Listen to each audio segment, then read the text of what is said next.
Yo, kamusta kayo mga katorma? And for today's video, may gagawin na naman tayong shortcut. So, ang gagawin natin shortcut ay simula dito sa SM North to Mindanao Avenue. Tara, samahan nyo ako. Let's go! At eto na nga mga katormo, nandito na tayo sa may tapat ng SM North. Kamusta nga pala kayo? Medyo matagal-tagal din ako hindi nakapag-post ng mga shortcut. Paano ba naman tinamaan yung itlog natin ang lagnat? Kaya eto, nagbabalik na naman tayo. Itong shortcut natin ay kung pupunta ka ng Mindanao Avenue at nandito ka sa may SM North banda. At minsan ginagawa nung iba din, diretso pa to hanggang doon sa may stoplight. Alam niyo naman pa traffic dito, grabing tukod talaga. Etong ituturo ko para makaiwas kayo dyan sa traffic. Eto, medyo pabilisin lang natin yung video. At kung mapapansin nyo, dito ay tumutok na ako sa mga sasakyan na nakasignal light pakaliwa kasi dyan sa may banda munahan tayo ay papasok na. Oo nga pala, medyo mag-slow down ka. May tumatawid dito magaganda. Mga tao pala.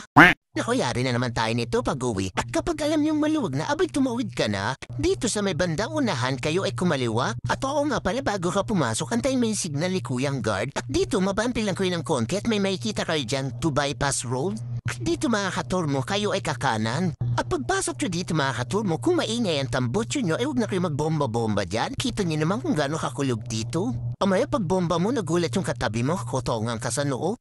At pagdating niyo dito ay dire-diretso inyo lang to hanggang dulo. At oo nga pala, medyo mag-slow down lang kayo kasi may madadaanan kayo matambok na hams dito. Alam niyo naman, gusto ko sip ang mga itlog nyo. At dito banda, makakita na kayo ng liwanag. Oo nga pala, hindi ko sure kung nagtatraffic din ba dito. Pamaya kasi pumasok ka ng maliwanag, lumabas ka naman ng gabi. O diba ang galing? Ang galing! Ang galing!